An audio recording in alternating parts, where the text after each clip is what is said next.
Havia pastores que estavam nos campos próximos e durante a noite tomavam conta dos seus rebanhos. E aconteceu que um anjo do Senhor apareceu-lhes e a glória do Senhor resplandeceu ao redor deles e ficaram aterrorizados. Mas o anjo lhes disse: "Não tenham medo, estou lhes trazendo boas novas de grande alegria que são para todo o povo." Quais são essas boas novas de grande alegria? Vamos ver amanhã, né? Mas nós já sabemos que Lucas, aqui capítulo 2, versos 8 a 10, falam dos pastores que estavam trabalhando durante a noite e o anjo lhes comunica, o primeiro grupo de pessoas a serem comunicados, que Jesus havia nascido e que eles não tivessem medo, né? Porque estavam vendo coisas extraordinárias, diferentes. Aí está, então, um momento especial do nascimento de Cristo. Bom, mais 2 dias estaremos comemorando o Natal. O Natal seguramente não aconteceu nesta época, é uma época simbólica, uma data simbólica, mas o importante é que esta é a palavra de Deus. E a gente pode aproveitar bem esse momento para refletir no nascimento de Cristo. Este é o programa Reavivados por Sua Palavra, aqui da TV Novo Tempo. Um grande abraço para você que está conosco aí no NT Play, que está conosco às 6 da manhã e depois às 3 da manhã na repetição do programa. É um privilégio tê-lo com a gente. Um abraço também muito apertado para você que está com a gente através do YouTube. O nosso canal é Reavivados por Sua Palavra NT. Se você ainda não está inscrito, eu convido você a se inscrever, a dar o seu like no nosso canal Reavivados por Sua Palavra NT. Olha, são milhares, centenas de milhares de pessoas que estão com a gente ali todos os dias. E a vantagem é que você pode compartilhar o programa, clicando lá no compartilhar, no link, e espalhar a palavra de Deus para todos os seus amigos. Você sabe que os Anjos da Esperança são fundamentais para a gente poder pregar o Evangelho em português e em espanhol para todo o mundo. E queremos agradecer a eles. E se você quiser também se tornar um Anjo da Esperança, aqui está um número telefônico que você pode usar e ter as suas perguntas respondidas. Bom, agora vamos começar a oferecer para você esse curso bíblico extraordinário. Olha aí, da Bíblia Fácil, né? O Apocalipse. Puxa, um material extraordinário. No final você tem aqui umas perguntas. Se você responde essas perguntas e manda aqui pra gente, vai aparecendo aí o telefone para você poder fazer sua inscrição. Uma bela de uma revista, né? Se você termina, faz ali, preenche o questionário, envia pra gente e ganha um DVD com todas as informações. Um material lindíssimo. Deus abençoe a todos aqueles que trabalharam por este material. São 18 lições assim muito lindas, você vai gostar bastante. Então ligue para este número, faça seu pedido, porque nós estamos começando a estudar o livro do Apocalipse. Que mensagem extraordinária! O Apocalipse tem uma porção de detalhes, e uma das coisas que eu gostaria de mencionar antes da gente ir para o intervalo, aí nesses segundinhos, é essa estrutura. Vejam essa imagem aqui que a nossa editora vai colocar.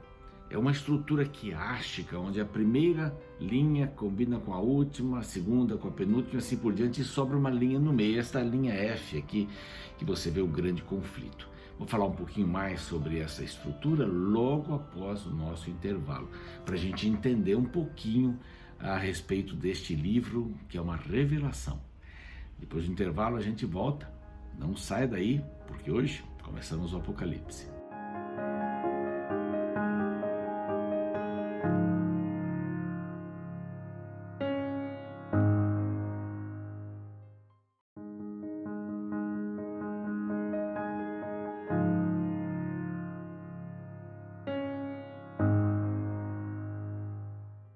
Muito bem, estamos de volta com o programa Reavivados por Sua Palavra, começando o estudo deste livro maravilhoso, esclarecedor, revelador da figura de Jesus Cristo. Eu mostrei um gráfico Já já vou mostrar esse gráfico de novo aqui, mas algumas ideias importantes sobre o Apocalipse. Escrito por João, é sua autoria, tem aí todo um processo, a gente já vai ver, né? Tem 3 fases, a fase terrenal, que vai do capítulo 1 até o capítulo 11, verso 18, se você quiser anotar aí, né? Essa é a primeira parte, a terrenal, é falar dos reinos e tudo mais.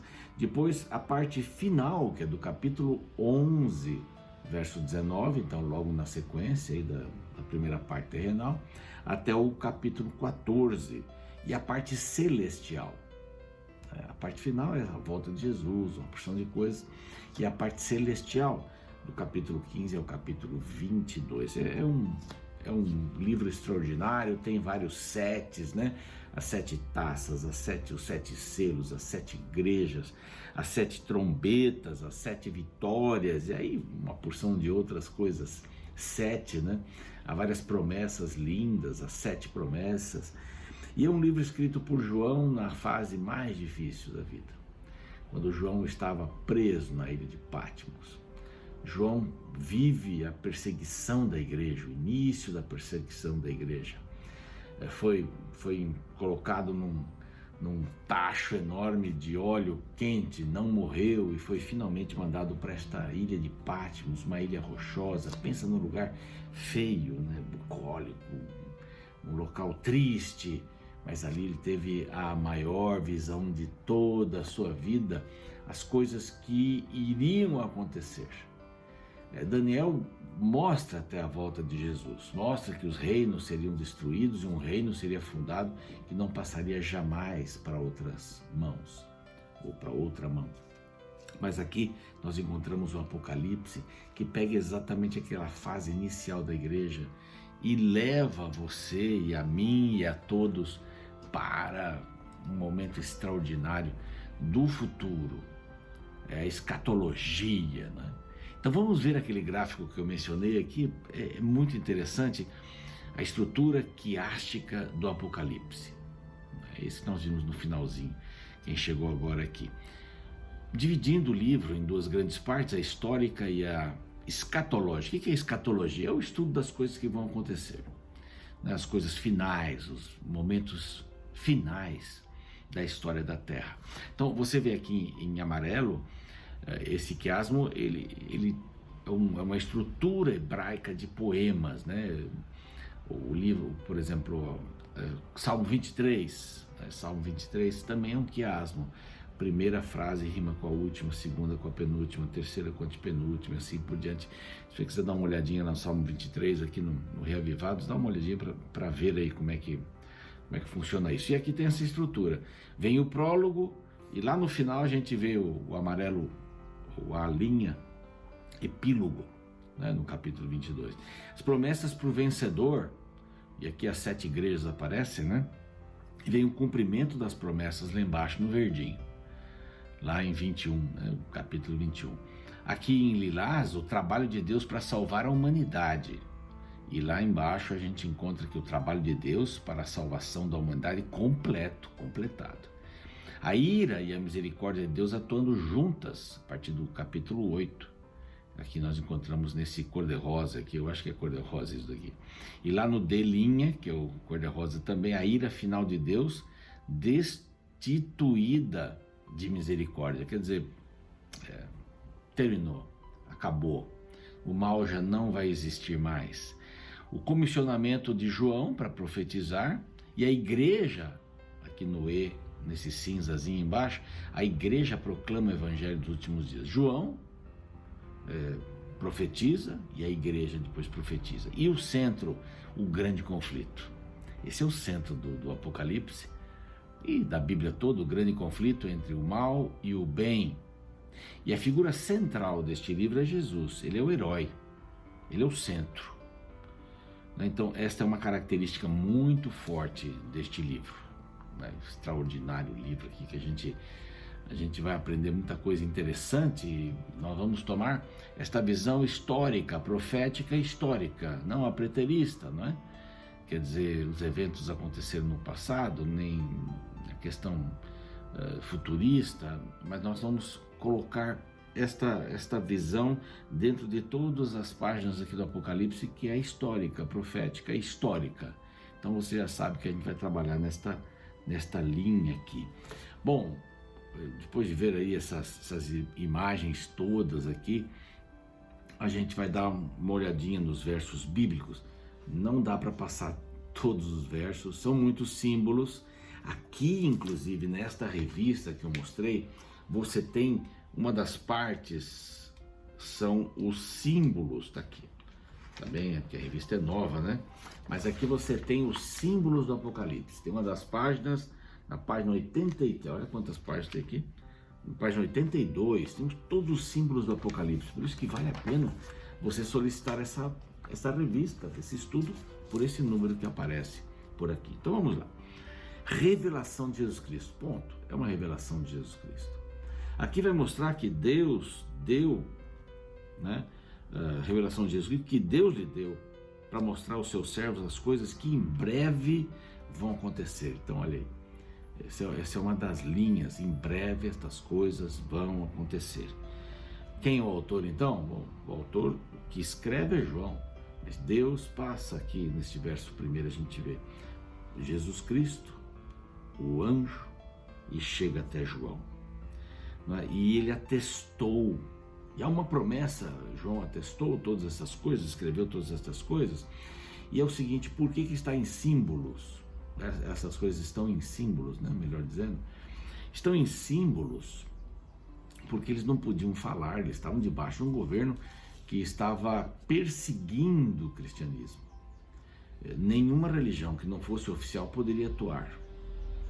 Por um tempo, o cristianismo ficou como uma divisão, uma faceta do judaísmo, uma seita do judaísmo, podemos dizer assim. Então não tinha problema, se era do judaísmo, tá bem.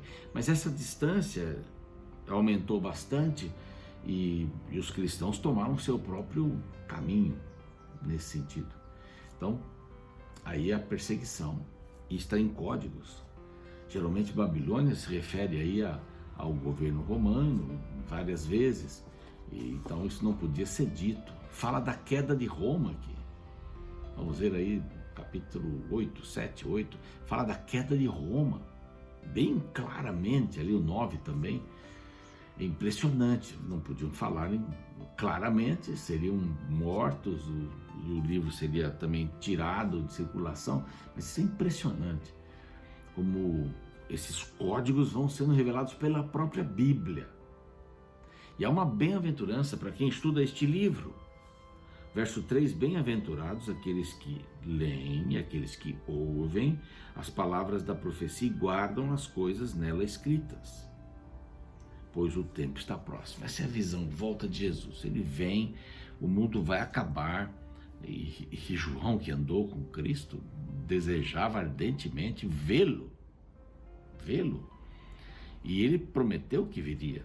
Então, e vai seguindo. Uma outra imagem que eu quero mostrar, depois eu vou mostrar mais detidamente, as 7 igrejas do Apocalipse. Porque no verso 4, João, as 7 igrejas, esse era o objetivo. Dá uma olhadinha aqui, as 7 igrejas, e elas vão assim num crescendo, né?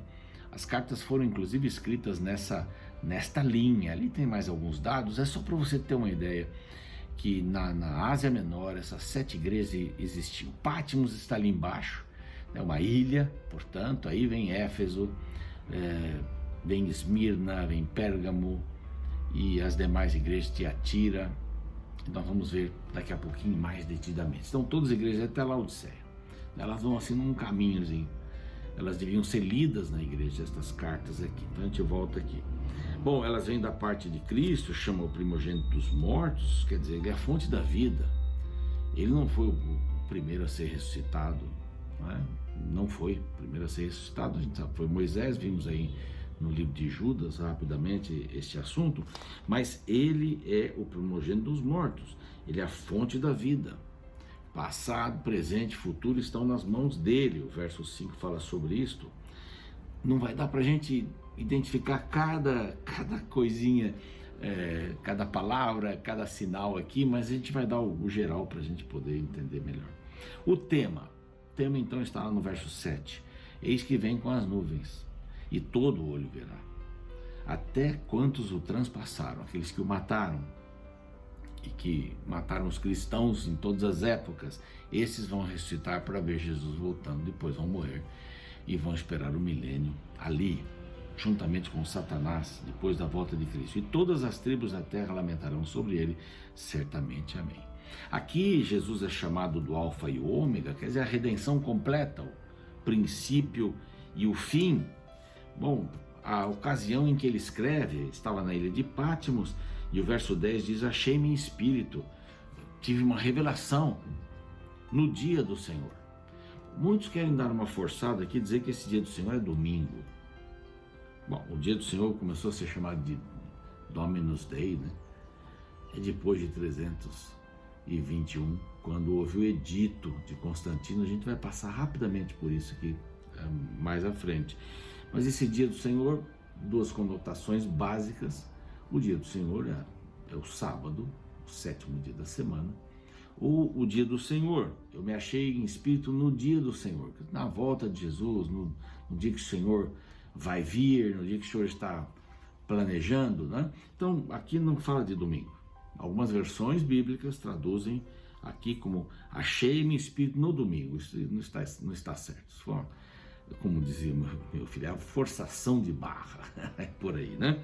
Bom, então, agora esta imagem é muito linda, eu quero que você possa compartilhar, deixa eu ver aqui para dar certo. Dá uma olhadinha nessa imagem. Que coisa linda, Jesus andando entre os candelabros, não é? Jesus andando com estrelas nas mãos, seus cabelos brancos, os seus olhos de fogo. Então aqui é uma descrição desse Jesus. Eu vou lendo, você vai vendo por aí. Fala das 7 igrejas de novo, dá o nome das igrejas, nós já vimos isso, mas aqui nós encontramos este Senhor cuidando da igreja. Voltei-me, verso 12, e vi 7 candelabros de ouro. E no meio dos candelabros, talvez aqui a gente poderia usar também aquele candelabro de sete velas, né? 7 lâmpadas. Então o verso 13 diz assim: no meio dos candelabros, um semelhante ao Filho do Homem, Jesus. Olhem bem, com vestes talares, olhem. Isso é uma ilustração, evidentemente. João não tinha nem palavras para dizer o que ele estava vendo, né? Quando diz que estava com um cinto de ouro, não vou aqui me deter a cada detalhe, né? Pureza, né? Esse branco, pureza, não é? Ele tinha cabelos brancos, majestade, vê tudo. Verso 15 diz que os pés de bronze, né? Polidos firmes, né? Sabendo o que queria. Vamos voltar um pouquinho aqui para não ficar muito tempo na imagem, mas você percebe aqui, impressionante esta visão que João tem. O que ele está fazendo? Ele está andando entre os candelabros. Verso 20 diz que os candelabros são as igrejas. O verso 20 também diz que essas 7 estrelas nas mãos, né, de Jesus eram os anjos, os ministros, os pregadores, os pastores, os líderes, as líderes, né, que expandiram o evangelho, estão nas mãos de Deus. Não brilham mais do que o sol, porque ele é o sol, ele tem que brilhar, mas estão nas mãos de Deus. Muitos de nós que estamos falando aqui somos estas estrelas que são usadas por Deus para pregar o evangelho. A estrela não é maior do que a grande luz de Deus, mas ela está ali nas mãos do Senhor. Então ele anda no meio da igreja. Há uma espada e tal, é a palavra de Deus, mas Cristo anda no meio da igreja, das igrejas. Esta é uma grande promessa dele. Ele está conosco, está com você, está comigo. Ele não nos abandona. Ele segura os líderes nas mãos, que às vezes são apedrejados, foram mortos, serão mortos, estão sendo mortos, mas ele cuida de todas as coisas. Essa é a visão. Aqui o esboço, no verso 19, diz: escreve, pois, as coisas que viste, e as que são, e as que hão de acontecer depois dessas. Essa é a visão. Nós vamos começar a estudar este bonito livro. Vamos orar? Pai querido, te agradecemos por este início. Há muita coisa, muitos detalhes, mas nós queremos ficar com essa lição. O Senhor está conosco, o Senhor anda em nosso meio. o Senhor cuida daqueles que pregam a tua palavra. E nós ficamos felizes por isso. Dá-nos esta certeza sempre de que temos essa tua bênção em nossa vida, em nome de Jesus. Amém. O programa segue, eu fico por aqui. A gente se vê amanhã com o capítulo 2. Patmos é uma pequena ilha vulcânica de vegetação limitada, localizada na parte grega do mar Egeu. No primeiro século, essa ilha era uma prisão totalmente isolada em que seus encarcerados eram obrigados a realizar trabalhos pesados e que apenas de tempos em tempos os soldados romanos levavam comida aos prisioneiros. Foi ali por volta de 95 d.C., por ordem do imperador Domiciano, que o idoso apóstolo João ficou aprisionado por causa de sua fé em Jesus. Esse foi um período de muitas dificuldades para os cristãos, pois eles estavam sendo perseguidos pelo imperador romano, e o último apóstolo vivo estava aprisionado. Neste contexto, João recebe uma série de visões, que foram registradas no último livro da Bíblia chamado Apocalipse. A palavra grega Apocalipse é composta por um verbo e uma preposição gregos. O verbo grego kalipto significa cobrir, esconder, ocultar, velar. A preposição grega apó indica o movimento de afastamento ou retirada de algo. Da união destas duas palavras deriva o substantivo feminino grego apocalipsis, que significa revelação.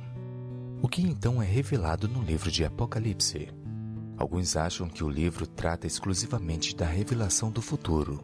Porém, logo nas palavras iniciais, João mostra qual é o seu objetivo primário. Revelação de Jesus Cristo, que Deus lhe deu para mostrar aos seus servos as coisas que em breve devem acontecer. Este texto tem duas verdades fundamentais. Primeiro é que a revelação provém de Jesus.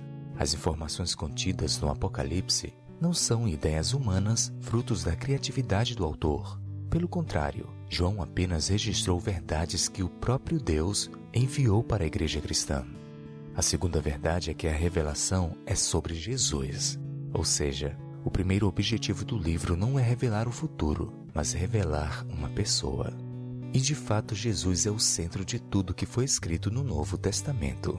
Os evangelhos contam a sua vida como um homem neste mundo, e no Apocalipse, ele surge como Filho de Deus com toda a sua glória. O que João quer nos lembrar logo no início de seu livro é que ao lermos a Bíblia, não devemos buscar a revelação de eventos históricos, mas sim a revelação de uma pessoa que nos ama muito. Jesus Cristo, o Cordeiro de Deus, é a maior e principal verdade que precisamos conhecer.